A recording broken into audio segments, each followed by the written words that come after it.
because you can get trapped in your mind with anxiety. Well, just as a human being, you can get trapped in your mind, but with anxiety, you can get trapped and not get out.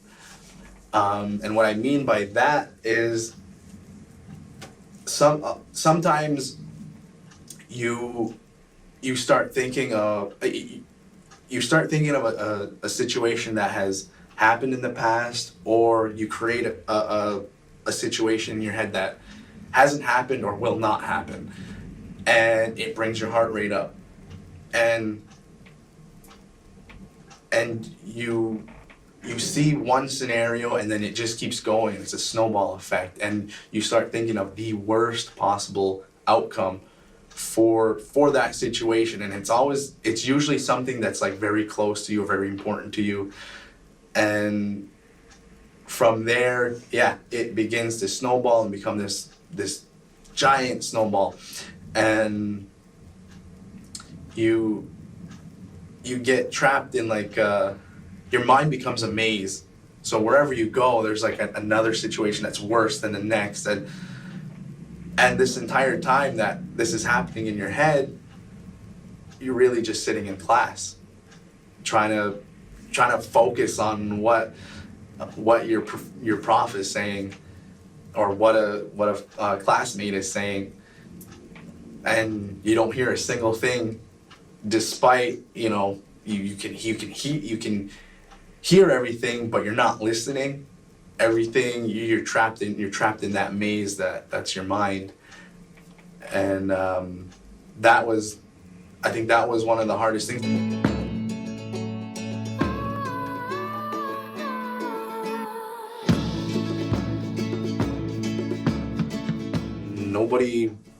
Nobody really explains this. A lot of people think it's their fault, they think that they're inadequate and not normal. Some of them have anxiety right now, and either they don't know what it is, or they just don't think that it's a legitimate disability. Mm-hmm. A lot of people think, well, it's just me, I'm just dumb, or I'm not normal. The right way.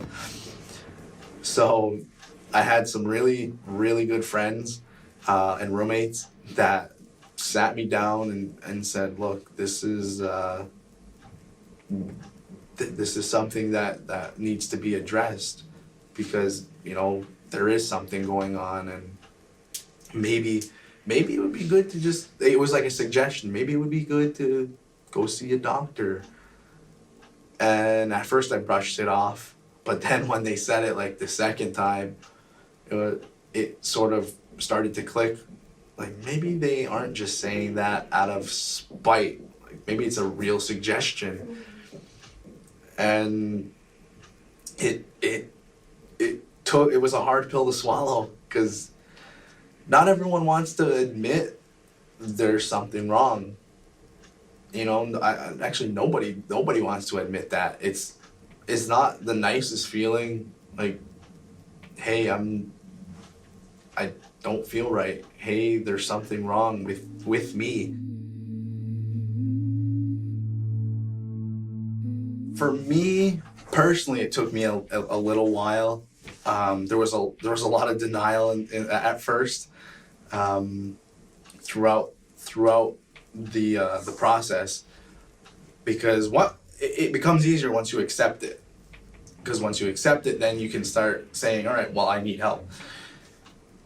Before that happened, it was a lot of like blaming others, taking that anger out on the wrong people, because it got to a point where I was like almost desperate to fix this, because it had gotten to a point where I was completely over it.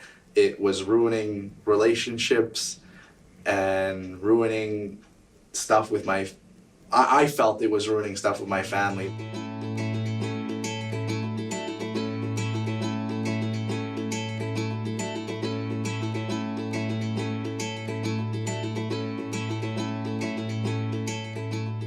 I guess the treatment would have started at school, because at school that they set me up with the psychosocial worker, and from there he contacted my doctor in the community, and they started working together with the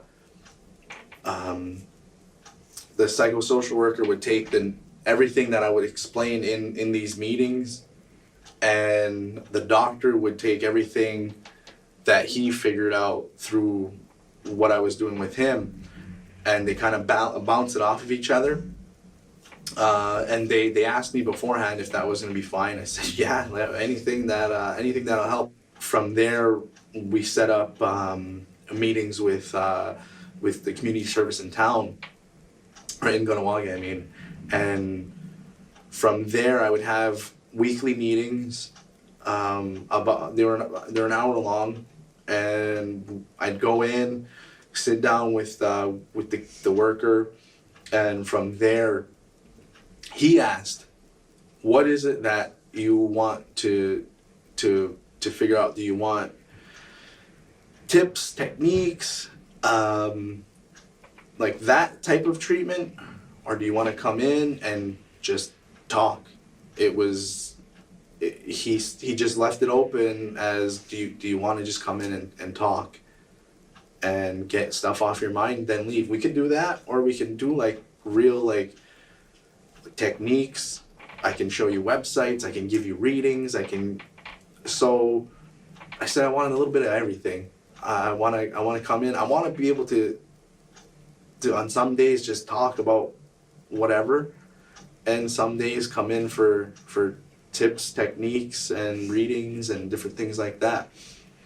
He said, okay. And from there, he introduced me to a site called The Ringer, and that site really helped. It's got it's almost like a blogging site where people who have all sorts of disabilities go on there and they write their experiences and things like that, and you can read them and see what others go through and how they're dealing with it, and just hear their story, which it's awesome. It's a great site to have, and it's a great site for anyone to know. I wanted any sort of tool that he can give me. So meditation was one of them, and it was something that would calm me down to the point of like almost putting me to sleep. We practiced it a couple of times, and it was an incredible experience. It certainly calmed my mind, and it made me feel like incredible. Like nothing bothered me anymore. And after that, I had gotten moved to the wellness center, and that was something. It's more of a traditional type of treatment than at the community service center. So rather than doing like readings and just explaining what anxiety is, we did like soul searching. We did a couple of different a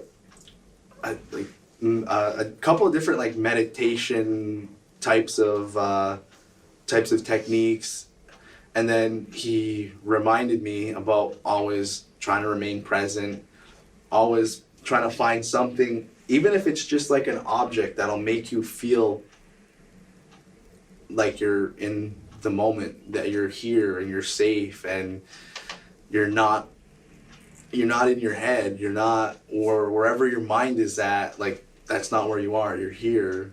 So those were some of the techniques, and then we had a lot of really good talking. So when I got there, I still had problems figuring out the the feelings and the emotions and everything, like all the triggers.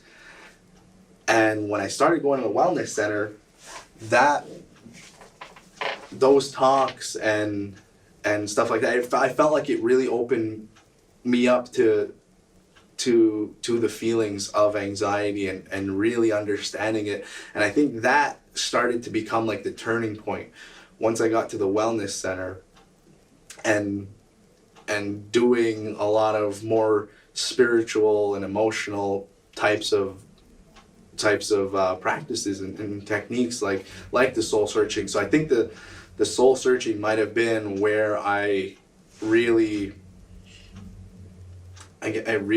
figured out what I wanted to do. And then it was just connecting all the dots and realizing, all right, now I know when an anxiety attack is coming, and now I know when to prepare, and now I have some techniques to help me get through it. And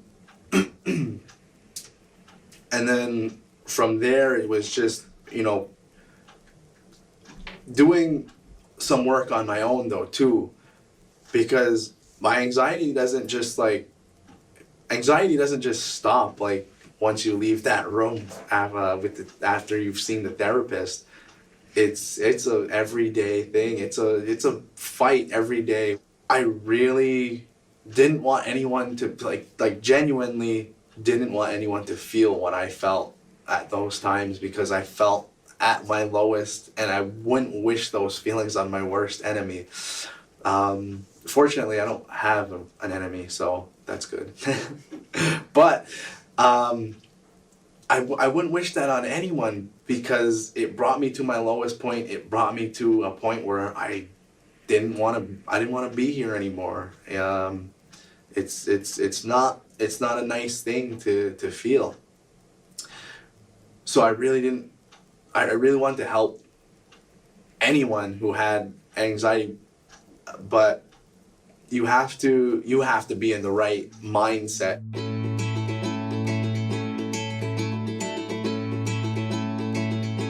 That's where I picked up writing about my experiences, and then that same writing that I gave my therapist, I posted on Facebook, and it took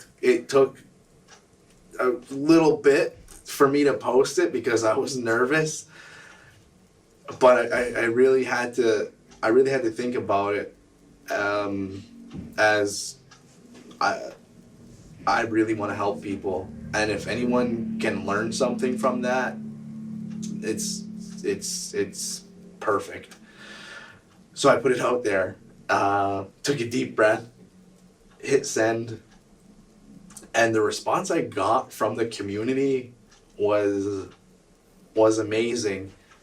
It really, it changed my life, because I started to realize I'm not the only one in the community that has anxiety and depression and any sort of mental disability.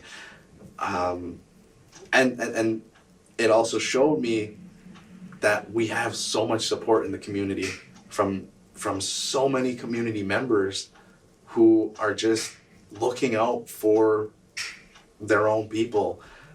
It was amazing. It got me emotional. Just seeing people's comments, it changed my look on the community, because I thought that they're not gonna care about one person. We usually come together when it's like for families or for events and things like that. I didn't think they were gonna come together for me. Like, I'm just them. I still post now about my experiences, and I still get so many good responses, and it's now gotten to the point where I'm at like friends like get-togethers or parties or community events, and people are coming up to me asking me well, I saw your status the other day, and I just wanted to know, like, do you have any like techniques, or or can I just talk to you about it, or could you just tell me like what anxiety is? Like I don't know what it is and I just want to understand it. And I'm like, sure, like, all right, I'll talk to you about it. I have no problem sharing this. And I think as the days go on, and as I put out more of my experiences, it gets easier, and I get more confident, and I really just genuinely want to help whoever has anxiety, whoever has any sort of mental disability, because I know firsthand what it can do to you and how it can completely break you down and bring you to your absolute worst. It's a hard thing to get through, and even if you have one person that is gonna stick with you, that helps. What we have to understand is what's normal. Like there's no normal. Every human being's different, and that was another thing that I had to really focus on, was like there isn't a normal. Everyone's different, and that certainly brought out I guess my confidence. I'm more than willing to help and talk and share what I've learned and share my knowledge with everyone, because I think everyone needs to know, because the more that people know, then the more we're gonna be able to combat it, and the more we're gonna be able to figure out just what anxiety is. We have an understanding right now, but everyone's anxiety works different.